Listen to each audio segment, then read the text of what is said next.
The Haunted House. One time, a preacher went to see if he could put a haunt to rest at a house in his settlement. The house had been haunted for about 10 years. Several people had tried to stay there all night, but they always would get scared out by the haunt. So this preacher took his Bible and went to the house, went on in, built himself a good fire and lit a lamp, sat there reading the Bible. Then just before midnight, he heard something start up in the cellar, walking back and forth, back and forth. Then it sounded like somebody was trying to scream and got choked off. Then there was a lot of thrashing around and struggling, and finally everything got quiet. The old preacher took up his Bible again, but before he could start reading, he heard footsteps coming up the cellar stairs. He sat watching the door to the cellar, and the footsteps kept coming closer and closer. He saw the doorknob turn, and when the door began to open, he jumped up and hollered, "What do you want?" The door shut back easy-like, and there wasn't a sound. The preacher was trembling a little, but he finally opened the Bible and read a while. Then he got up and laid the book on the chair and went to mending the fire. Then the haunt started walking again, and step, step, step, up the cellar stairs. The old preacher sat watching the door, saw the doorknob turn, and the door open. It looked like a young woman. He backed up again and said, "Who are you? What do you want?" The haunt sort of swayed like she didn't know what to do. Then she just faded out. The old preacher waited, and when he didn't hear any more noises, he went over and shut the door.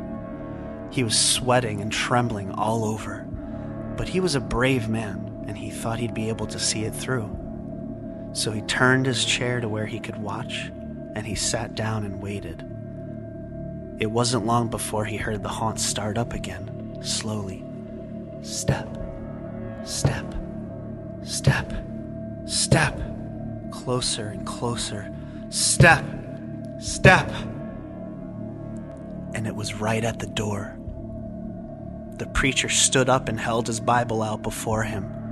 Then the knob slowly turned, and the door opened wide. This time the preacher spoke quiet-like. He said, "In the name of the Father and the Son and the Holy Ghost, who are you and what do you want?" The haunt came right across the room, straight to him, and took hold of his coat. It was a young woman about 20 years old. Her hair was torn and tangled, and the flesh was dropping off her face so he could see the bones and part of her teeth. She had no eyeballs, but there was a sort of blue light way back in her sockets, and she had no nose to her face. Then she started talking. It sounded like her voice was coming and going with the wind blowing it. She told how her lover had killed her for money and buried her in the cellar. She said if the preacher would dig up her bones and bury her properly, she could rest. Then she told him to take the end joint of her little finger from her left hand and to lay it in the collection plate at the next church meeting, and he'd find out who had murdered her.